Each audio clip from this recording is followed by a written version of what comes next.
Hi hello ನಮಸ್ತೆ welcome back to Krishnartha YouTube channel. ಇವತ್ತು ನಾವು ಎಲ್ಲಿ ಹೋಗ್ತಾ ಇದ್ದೀವಿ ಅಂತ ಹೇಳಿದ್ರೆ ಆ್ಯಕ್ಚುಲಿ ದೃಷ್ಟಿಗೊಂಬೆನ ಪರ್ಚೇಸ್ ಮಾಡೋಣ ಅಂತೇಳಿ ಹೋಗ್ತಾ ಇದ್ದೀವಿ. ನಿಮಗೆಲ್ಲರಿಗೂ ಗೊತ್ತಿರುತ್ತೆ ಈ ದೃಷ್ಟಿಗೊಂಬೆನ ಮನೆ ಮುಂದೆ ಯಾಕೆ ಹಾಕ್ತಾರೆ ಅಂತ ಹೇಳಿ. ಆದರೆ ಇದ್ರ ಹಿಂದೆ ಇರೋ ಒಂದು ಇಂಟ್ರೆಸ್ಟಿಂಗ್ ಸ್ಮಾಲ್ ಸ್ಟೋರಿನ ಹೇಳ್ತೀನಿ. ನಿಮಗೆಲ್ಲರಿಗೂ ಕೂಡ ಜಲಂಧರ ಅನ್ನೋ ಒಬ್ಬ ರಾಕ್ಷಸ ಗೊತ್ತಿದೆ ಅಲ್ವಾ. ಇವರು ತುಂಬಾ ಅಹಂಕಾರಿಯಾಗಿರ್ತಾರೆ. ಒಂದಿನ ಏನು ಮಾಡ್ತಾರೆ ಅಂತ ಹೇಳಿದ್ರೆ, ಇವರು ರಾಹುನ ಕರೆದು ಕೈಲಾಸಕ್ಕೆ ಕಳಿಸಿ ಅಲ್ಲಿ ಲಾರ್ಡ್ ಶಿವಗೆ ಸಂದೇಶ ಕೊಟ್ಬಿಟ್ಟು ಬರೋದಕ್ಕೆ ಹೇಳ್ತಾರೆ. ಏನಂತ ಸಂದೇಶ? ಶಿವನ ಹತ್ರ ಹೋಗಿ ಅಹಂಕಾರದಿಂದ ಮಾತಾಡಬೇಕು, ಹಾಗೆ ಅವರಿಗೆ ಅವಮಾನ ಮಾಡಬೇಕು ಅನ್ನೋ ಒಂದು ಸಂದೇಶವನ್ನು ರಾಹುಗೆ ಕೊಡ್ತಾರೆ. ಅದೇ ಆಜ್ಞೆಯನ್ನು ಪಾಲಿಸ್ಕೊಂಡು ರಾಹು ದೇವರು ಏನು ಮಾಡ್ತಾರೆ ಅಂದರೆ, ಲಾರ್ಡ್ ಶಿವ ಹತ್ರ ಹೋಗಿ ಕೈಲಾಸದಲ್ಲಿ ಅವ್ರಿಗೆ ಕೋಪ ಬರ್ಸೋವರೆಗೂ ಕೂಡ ಅವಮಾನ ಮಾಡ್ತಾರೆ. ಸೊ ಹೀಗಿರೋದ್ರಿಂದ ಶಿವ ಅವನ ಮೂರನೇ ಕಣ್ಣನ್ನು ಓಪನ್ ಮಾಡಿ ಆ ತೇಜಸ್ಸಿನಿಂದ ಏನು ಮಾಡ್ತಾರೆ, ಒಂದು ಭಯಂಕರವಾದ ಒಂದು ಜೀವವನ್ನು ಸೃಷ್ಟಿ ಮಾಡ್ತಾರೆ.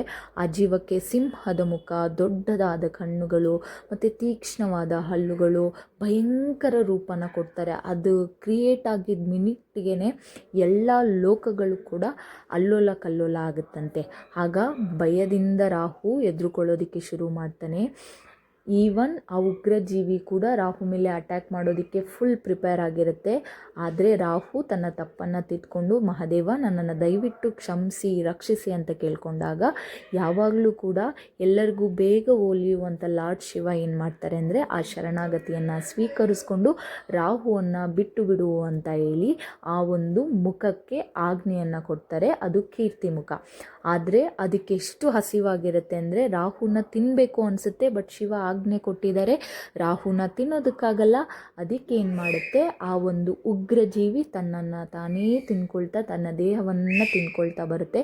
ಕೊನೆಯದಾಗಿ ಆ ಮುಖ ಮಾತ್ರ ಉಳಿಸ್ಕೊಳ್ಳುತ್ತೆ. ಆ ಮುಖನೇ ನಾವು ಕೀರ್ತಿ ಮುಖ, ದೃಷ್ಟಿಗೊಂಬೆ ಅಂತ ಹೇಳಿ ಕರಿತೀವಿ. ಆ್ಯಕ್ಚುಲಿ ಅದನ್ನು ನಾವು ಫೇಸ್ ಆಫ್ ಗ್ಲೋರಿ ಅಂತಲೂ ಕರಿತೀವಿ.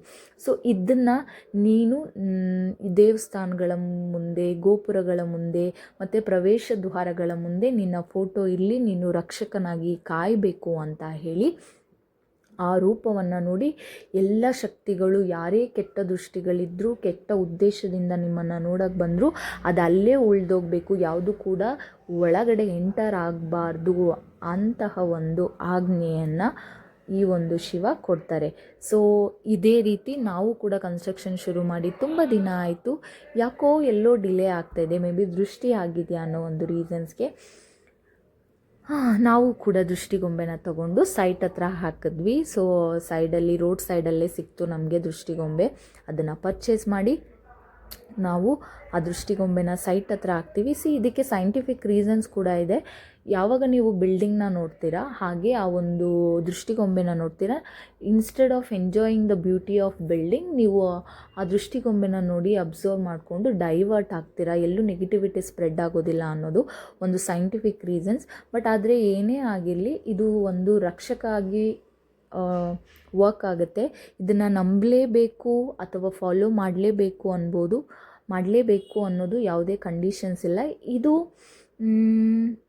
ಅವರವರ ಒಂದು ನಂಬಿಕೆಗಳಿಗೆ ಬಿಟ್ಟಿದ್ದು, ಅವರ ಒಂದು ಪರ್ಸ್ನಲ್ ಚಾಯ್ಸ್ಗಳಿಗೆ ಬಿಟ್ಟಿದ್ದು. ಯಾವತ್ತೂ ಅಷ್ಟೇ ಅಹಂಕಾರ ಮನುಷ್ಯ ಅನ್ನೋದನ್ನು ಕೆಳಗೆ ತರುತ್ತೆ. ಭಕ್ತಿ, ವಿನಯ, ಈ ದೇವರ ಆಜ್ಞೆಗೆ ಗೌರವ ಕೊಡೋದು ಅಲ್ವಾ, ಅದು ತುಂಬ ಮಹತ್ವದೇ ಇರುತ್ತೆ. ನೋಡಿ, ಆ ರಾಕ್ಷಸ ಕೆಟ್ಟಿರ್ಬೋದು, ಬಟ್ ಆದರೂ ಕೂಡ ದೃಷ್ಟಿಗೊಂಬೆ ಹಾಕಿದ ತಕ್ಷಣ ಎಲ್ಲ ವರ್ಕೌಟ್ ಆಗೋದಿಲ್ಲ. But end of the day ನಿಮ್ಮ soil test, structural design, quality ತುಂಬ ಚೆನ್ನಾಗಿದ್ದಾಗ ಯಾವ ಪ್ರಾಬ್ಲಮ್ಸ್ ಕೂಡ ಬರೋದಿಲ್ಲ. ಸೊ ಹಾಗಾಗಿ ಈ ಕತೆ ನಿಮ್ಗೆ ಇಷ್ಟ ಆಯಿತು ಅಂದ್ಕೊಳ್ತೀನಿ. ನಿಮಗೂ ಕೂಡ ನಿಮ್ಮ ಕನ್ಸ್ಟ್ರಕ್ಷನ್ ಸೈಟಲ್ಲಿ ಏನಾದರೂ ಇಶ್ಯೂಸ್ ಆದಾಗ ನೀವೇನು ಮಾಡ್ತೀರಾ ಅನ್ನೋದನ್ನು ದಯವಿಟ್ಟು ಕಮೆಂಟ್ ಸೆಕ್ಷನಲ್ಲಿ ಮೆನ್ಷನ್ ಮಾಡಿ. ನಮ್ಮ ಆ್ಯನ್ಸಿಸ್ಟರ್ಸ್ ಏನೇ ಹೇಳಿದರೂ ಕೂಡ ಅದರಿಂದ ಒಂದು ಸೈಂಟಿಫಿಕ್ ರೀಸನ್ ಇದ್ದೇ ಇರುತ್ತೆ. ಅದಕ್ಕೆ ನಾವು ಪುರಾಣಗಳ ಟಚ್ ಕೊಡ್ಬೋದು, ಬಟ್ ನಂಬಿಕೆ ಅನ್ನೋದು ಎಲ್ಲ ಕೆಲಸದಲ್ಲೂ ಕೂಡ ತುಂಬ ಇಂಪಾರ್ಟೆಂಟ್. ನಾವು ನಂಬ್ತೀವಿ, ನೀವು ನಂಬಲೇಬೇಕು ಅಂತ ಏನಿಲ್ಲ. ಐ ಹೋಪ್ ಈ ಸ್ಟೋರಿ ನಿಮಗೆ ಇಷ್ಟ ಆಯಿತು ಅಂತ ಹೇಳಿ. Thank you so much for watching the complete video. And ದಯವಿಟ್ಟು ಚಾನಲ್ನ ಸಬ್ಸ್ಕ್ರೈಬ್ ಮಾಡ್ಕೊಳ್ಳಿ, ವಿಡಿಯೋನ ಲೈಕ್ ಮಾಡಿ, ಹಾಗೆ ಕಮೆಂಟ್ ಕೂಡ ಮಾಡಿ.